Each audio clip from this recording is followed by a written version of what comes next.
और राजस्थान में क्या बड़ा उलटफेर होने वाला है।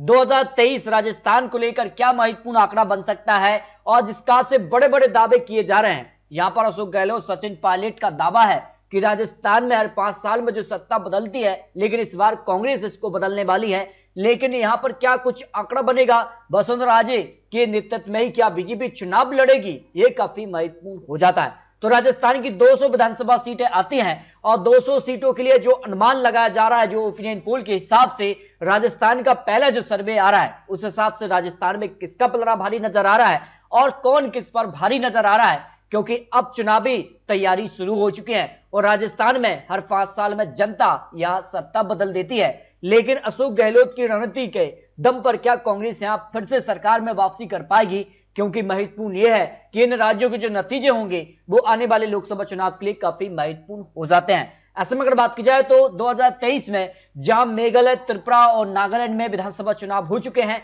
इनके परिणाम भी बेहद ही चौंकाने वाले रहे हैं। जबकि बात की जाए राजस्थान, मध्य प्रदेश, छत्तीसगढ़, तेलंगाना और कर्नाटक और जम्मू कश्मीर विधानसभा चुनाव बाकी हैं। लेकिन राजस्थान में हर 5 साल में सत्ता बदल जाती है।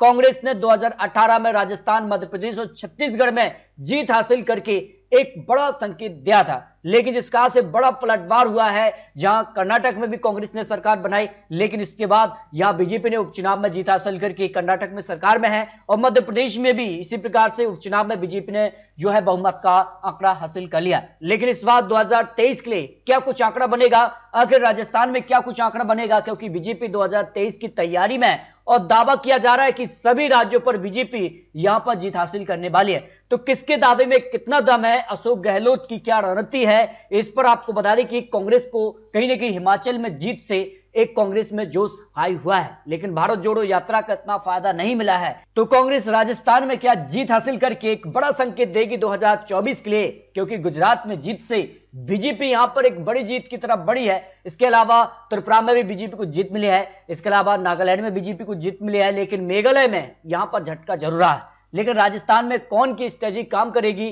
कौन किस पर भारी होगा, इस पर ओपिनियन पोल के आंकड़े सामने आ चुके हैं। आखिर राजस्थान में अगला मुख्यमंत्री कौन होगा, क्या यहां की जो सत्ता बदलती है 5 साल में, इस पर ब्रेक लगेगा तो अशोक गहलोत क्या मुख्यमंत्री होंगे, सचिन पायलट क्या कांग्रेस से बनेंगे, लेकिन बीजेपी का क्या रणनीति हो सकती है, इस पर महत्वपूर्ण आंकड़े सामने आ चुके हैं। अगर बात की जाए तो राजस्थान में 200 सीटें आती है और 200 सीटों का आंकड़ा किसके पक्ष में जा सकता है, बहुमत का आंकड़ा, इसको लेकर महत्वपूर्ण आंकड़े सामने आ चुके हैं। बात की जाए अगर बाड़मेर की 7 सीटों में से बीजेपी को 4 सीट, कांग्रेस को यहां पर 3 ही सीटें मिल सकती हैं। जैसलमेर की 2 सीटों में से बीजेपी 1 सीट कांग्रेस के पक्ष में जा रही है। भरतपुर की 7 सीटों में से बीजेपी को सबसे ज्यादा 4 सीट, कांग्रेस को यहां पर 3 सीट मिल सकती हैं। अगर बात की जाए अलवर की 11 सीटों में से बीजेपी को 6 सीट मिलने की संभावना ओपिनियन पोल के हिसाब से लगाई जा रही है, कांग्रेस को 4 सीट और अगर बात की जाए 1 सीट अन्य के पक्ष में जा सकती है। 12 की 4 सीटों में से बीजेपी को 3 सीट, कांग्रेस को 1 सीट मिल सकती है। बांसवाड़ा की अगर 5 सीटों की बात की जाए तो बीजेपी को यहां पर 3 सीट, कांग्रेस को 2 सीट मिलने की संभावना दिखाई दे रही है। चित्तौड़गढ़ की 5 सीटों से बात की जाए तो यहां बीजेपी को 4 सीट, 1 सीट कांग्रेस के पक्ष में जाने की संभावना है। अजमेर की 8 सीटों में बात की जाए बीजेपी को 4 सीट, कांग्रेस को 3 सीट और 1 सीट आरएलपी के पक्ष में जा सकती है। चुरू की 6 सीटों में से बीजेपी को 4 सीट, कांग्रेस को यहां पर 1 सीट आरएलपी के पक्ष में जा सकती है। बूंदी की 3 सीटों में से बीजेपी को यहां पर 2 सीट, कांग्रेस को 1 सीट पर जीत की संभावना दिखाई दे रही है। भीलवाड़ा की 7 सीटों में से बीजेपी को सभी 7 सीटों पर जीत की संभावना जो है यह दिखाई दे रही है। बीकानेर की 7 सीटों में से बीजेपी को 3 सीट, कांग्रेस को 2 सीट, 1 सीट आरएलपी और 1 सीट अन्य के पक्ष में जाने की संभावना दिखाई दे रही है। गंगानगर की 6 सीटों में से बीजेपी को यहां पर 3 सीट, कांग्रेस को 2 सीट और 1 सीट यहां पर अन्य के पक्ष में जाने की संभावना जो है ओपिनियन पोल के हिसाब से राजस्थान में लगाई जा रही है। और नागौर की 10 सीटों में से बीजेपी को 2 सीट, कांग्रेस को 2 सीट, 6 सीट से ज्यादा अन्य और आरएलपी के पक्ष में जाने की संभावना है। हनुमानगढ़ की 5 सीटों में से बीजेपी को 3 सीट, कांग्रेस को 2 सीटों की संभावना दिखाई दे रही है।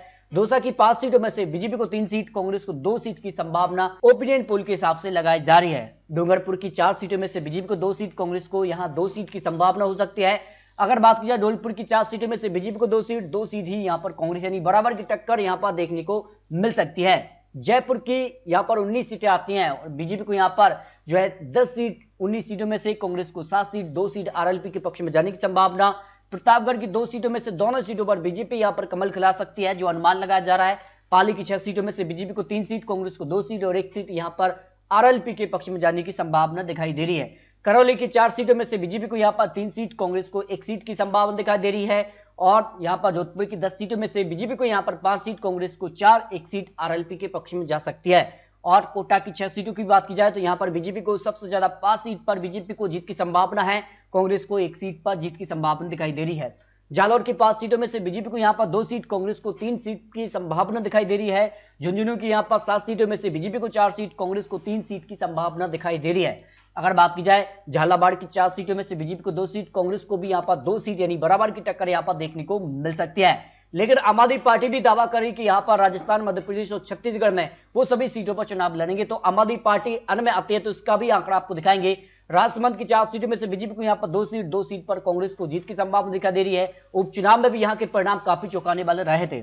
अगर बात की जाए सीकर की 8 सीटों में से बीजेपी को 5 सीट, कांग्रेस को 2 सीट, एक सीट आरएलपी के पक्ष में जा सकती है। सवाई माधोपुर की 4 सीटों में से बीजेपी को 2 सीट पर ही कांग्रेस को जीत की संभावना, यानी बराबर की टक्कर देखने को मिल सकती है। सिरोही की 3 सीटों में से बीजेपी 2 सीट, एक सीट पर कांग्रेस को जीत की संभावना लगाई जा रही है। उदयपुर की 8 सीटों में से बीजेपी को 4 सीट, कांग्रेस को 2 सीट, एक सीट आरएलपी के पक्ष में जा सकती है। टोंक की 4 सीटों में से बीजेपी 2 सीट, कांग्रेस को 1 सीट, एक सीट अन्य के पक्ष में जा सकती है। इस तरह से राजस्थान की सभी 200 सीटों का जो ओपिनियन पोल सामने आ रहा है, जो अनुमान लगाया जा रहा है, उस हिसाब से बीजेपी को 111 से ज्यादा सीटें मिल सकती हैं, कांग्रेस 64 सीट और आरएलपी प्लस अन्य जिसमें आम आदमी पार्टी भी आ जाती है उनको 19 सीटें मिल सकती हैं। अन्य की बात की जाए तो 6 सीटें निर्दलीय के पक्ष में जा सकती है। इस तरह से अगर बात की जाए तो राजस्थान में हर 5 साल में यहां सत्ता बदलती है, वो ट्रेंड यहां पर फिर से बरकरार रह सकता है जो अनुमान ओपिनियन पोल के हिसाब से लगाया जा रहा है। यानी राजस्थान में बीजेपी की वापसी हो सकती है जो अनुमान है। लेकिन कांग्रेस ये दावा करेगी कि राजस्थान में जो उन्होंने काम किया है, जो उन्होंने विकास किया है, उस दम पर कांग्रेस यहां फिर से वापसी करेगी।